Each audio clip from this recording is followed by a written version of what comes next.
Ma Bible au quotidien, le verset du jour. Matthieu chapitre 8, le verset 8, je cite. Le centenier répondit, Seigneur, je ne suis pas digne que tu entres sous mon toit, mais dis seulement un mot et mon serviteur sera guéri. Fin de citation, glorifions le Seigneur.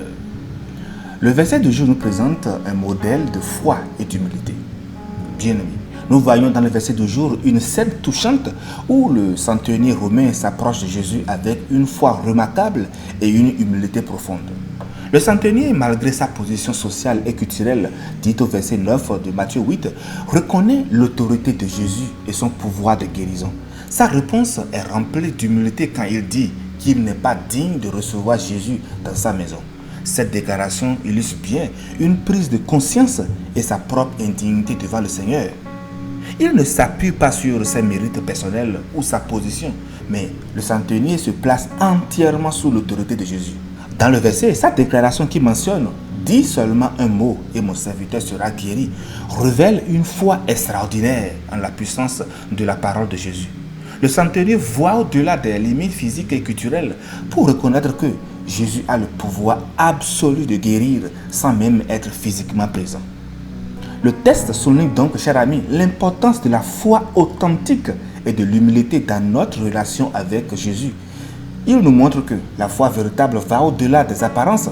Le centenier nous enseigne que reconnaître notre propre indignité et placer notre confiance dans la parole de Jésus sont essentiels pour recevoir cette bénédiction et ces interventions.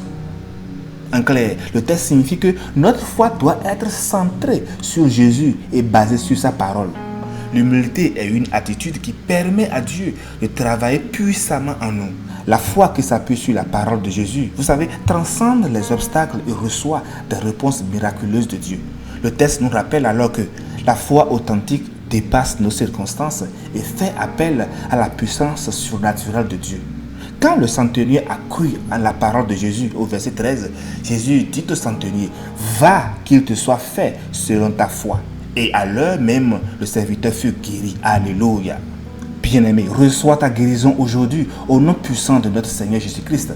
Cultivons une foi qui émerveille Dieu. Quand nous faisons face à des défis, des maladies ou des circonstances impossibles, mettons tout simplement notre foi en action. Croyons que la parole de Jésus a le pouvoir de tout changer dans notre vie. Comme Jésus l'a dit dans Matthieu 7, verset 20. Si vous aviez de la foi comme un grain de sénévé, vous diriez à cette montagne, transporte-toi d'ici là et elle se transporterait. Rien ne vous serait impossible. Mais avouons, chers amis, que bien d'entre nous les croyants aujourd'hui, beaucoup de choses nous semblent impossibles. Et pourquoi? Parce que notre foi est faible. Nous avons de doutes et de peurs. Nous nous éloignons constamment de Dieu. Mais pour bénéficier de la promesse de Jésus selon laquelle rien ne nous serait impossible, nous devons cultiver une foi active, surmonter nos doutes, chercher Dieu en priorité, obéir à sa parole et cultiver la patience et la confiance en lui. En définitive, chers amis, au travers de ce verset, nous devons apprendre à reconnaître que notre propre dignité ne vient pas de nos réalisations, mais de la grâce de Dieu. En même temps, nous devons cultiver une foi qui ne doute pas de la capacité de Dieu à agir. Comme le centenier, nous devons croire que la simple parole de Jésus peut changer nos vies et inverser des situations apparemment désespérées.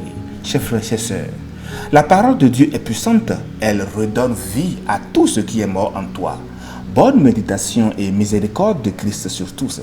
Alléluia chez vous. Oh, alléluia.